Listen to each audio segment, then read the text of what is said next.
Guys, this tutorial is in continuation with the earlier one, where I talked about how Spring MVC automatically binds HTML form data which is submitted by the user on the browser with the corresponding properties of the student object. If you observe here, up till now I showed you this auto data binding feature working with all properties present in the student class having built-in types like string, long, date, array list. Now question is, can you use this feature for a property which is present in the student class having a user defined type? Alright, let me explain you this way what I'm really talking about. What if I add a new class in the project with the name address having these properties: country, city, street and pin code along with getters and setters methods. And in the student class, I would add a new property with the name student address, which is having address as its type along with its getters and setters methods. Now question is, can you use the auto data binding feature which is provided by Spring MVC for this property as well, which is having a user defined type, that is address? And the answer is yes. Let me make all necessary changes in the admissionform.jsp file and admissionsuccess.jsp file related to this property, and later I'll explain everything to you in detail.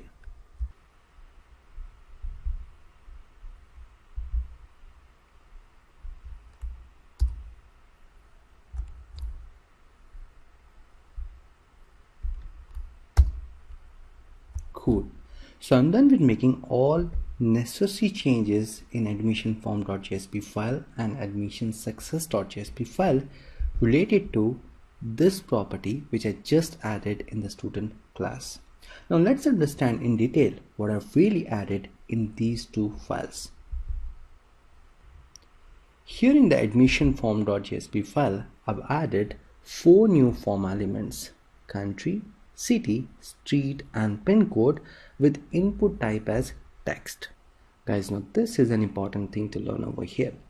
Spring MVC says if you want me to automatically bind a particular form element's value with the corresponding property of student class having a user defined type, the way we have student address property over here having address as its type, then you mention the form element's name in the JSP file with this property name dot the corresponding property of its type.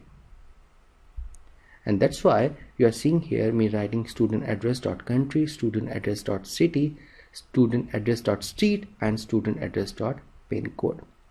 So here when the user would submit this form on the browser, Spring MVC will automatically bind this student address dot country form element's value with the country property of this student address property.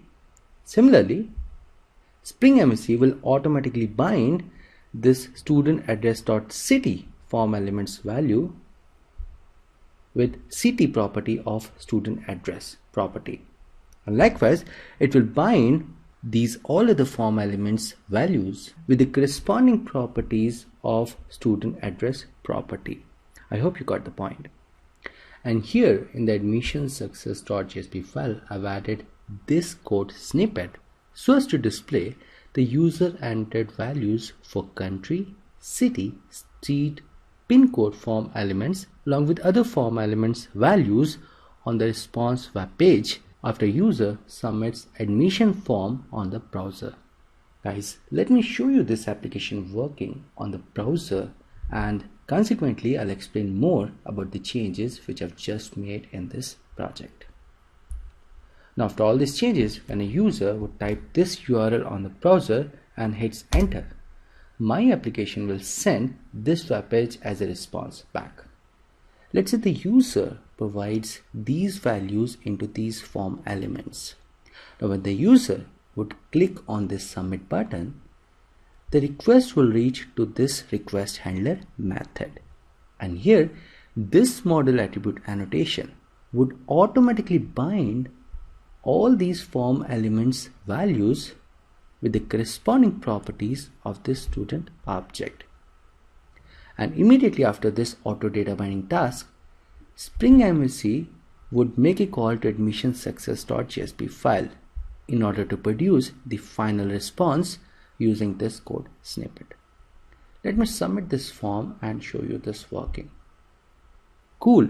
My application sent this web page as a response, displaying all user entered values in the HTML form, including the property values for student address, that is country, city, street, and pin code. Guys, I just showed you how you can use Spring MVC's provided auto data binding feature with a user defined type.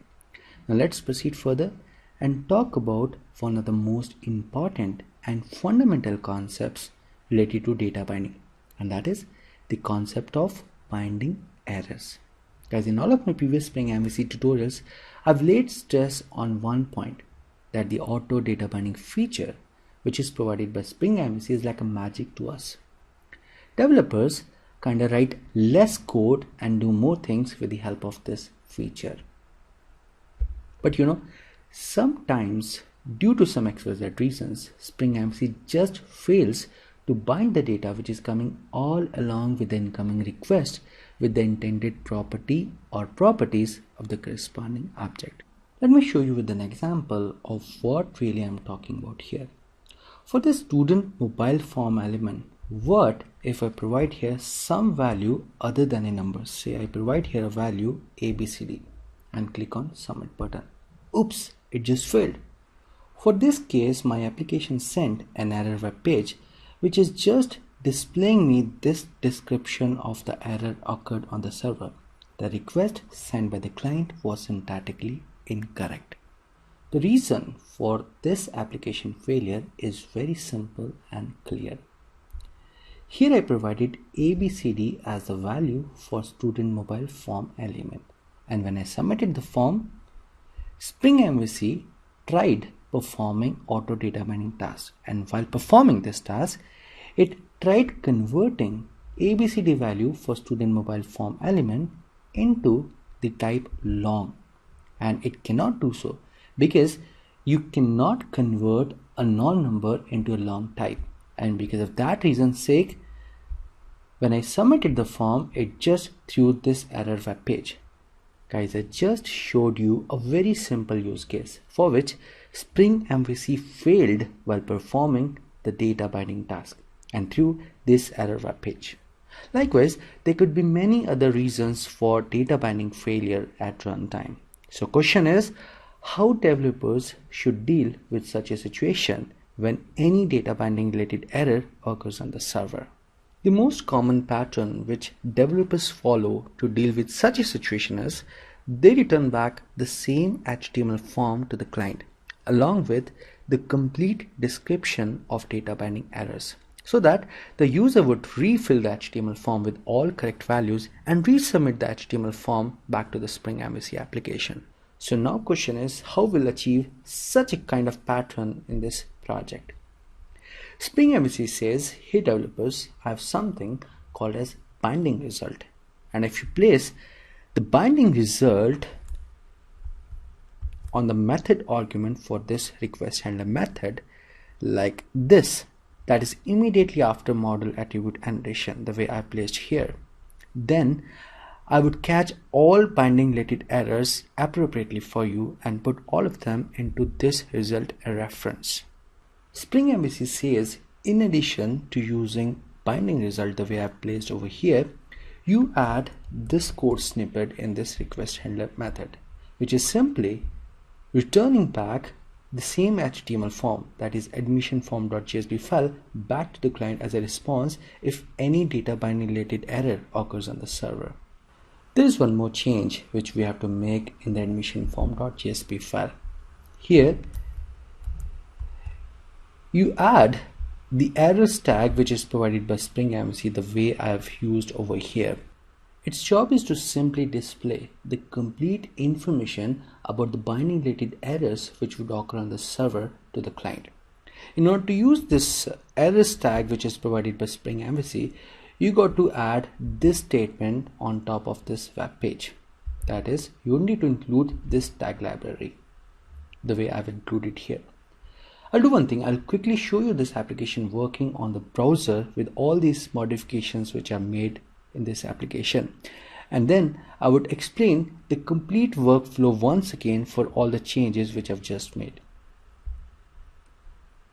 Now, after all these modifications, if I would submit the same form for which I've entered here wrong value for student mobile, that is a non-number value, what would happen? Let's check it out. Cool.